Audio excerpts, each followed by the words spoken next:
शाहरुख खान के बड़े बेटे आर्यन का जन्म 1997 में हुआ था। आर्यन के जन्म के समय गौरी की हालत काफी ज्यादा खराब हो गई थी। उनके बॉडी में हर जगह ट्यूब लगे थे, उनकी बॉडी कांप रही थी। माँ बाप के गुजरने के बाद शाहरुख को हॉस्पिटल के माहौल से दिक्कत होने लगी थी। इसके बावजूद वह गौरी के साथ ऑपरेशन थिएटर में थे। शाहरुख उस वक्त काफी डर गए थे। शाहरुख को लगा कि कोई अनहोनी ना हो जाए। उनके दिमाग में उस वक्त बच्चे को लेकर कोई चिंता नहीं थी। वह बस मना रहे थे कि गौरी को कुछ ना हो। आखिरकार शाहरुख की दुआओं ने असर डाला।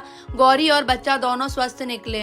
एक इंटरव्यू में शाहरुख ने कहा, मुझे लगा कि गौरी को कुछ ना हो जाए। उस वक्त बच्चे को लेकर कोई सोच नहीं रहा था। उस वक्त बच्चा मेरे लिए अहम नहीं था। गौरी को देखकर डर लग रहा था। मुझे उम्मीद थी कि बच्चे को जन्म देते वक्त उसे कुछ नहीं होगा, फिर भी डरा हुआ था। गौरी को हॉस्पिटल में लेटे देखकर मेरी हालत पस्त हो रही थी। उसके आसपास दवाइयां, ट्यूब्स और मेडिकल उपकरण संबंधी चीजें रखी हुई थी।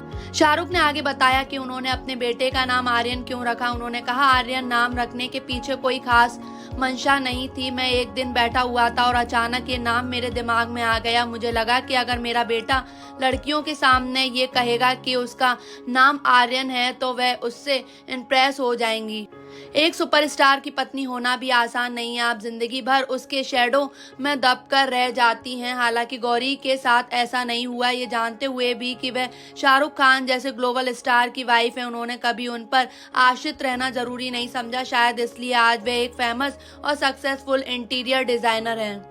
हालांकि ऐसा भी नहीं है कि वह हमेशा से इंटीरियर डिजाइनर बनना चाहती थी। जब शाहरुख और गौरी ने मुंबई में अपना घर लिया तो उस घर के लिए वह सोफा खरीदने दुकान पर गए। सोफा काफी महंगा था, इसलिए उन्होंने फर्नीचर और लेदर खरीद लिया। गौरी ने तब खुद से ही सोफे को डिजाइन किया, जिसके बाद कारपेंटर ने उस सोफे को बनाकर तैयार कर दिया।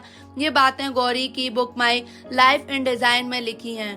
शाहरुख खान और गौरी खान लगभग 30 साल से एक दूसरे के साथ हैं। हालांकि दोनों की शादी में काफी अड़चनें भी आई थी। गौरी के माँ बाप नहीं चाहते थे कि उनकी शादी गैर धर्म वाले से हो। गौरी ने 2008 में संदीप घोषला और अब्बू जानी को दिए इंटरव्यू में कहा था कि अपने पेरेंट्स से मिलाने के पहले उन्होंने शाहरुख का नाम बदलकर अभिनव रख दिया था, इससे लगे कि लड़का हिंदू है। बाद में गौरी के घर वालों को उनके सामने झुकना पड़ा और शादी के लिए अपनी रजामंदी देनी पड़ी।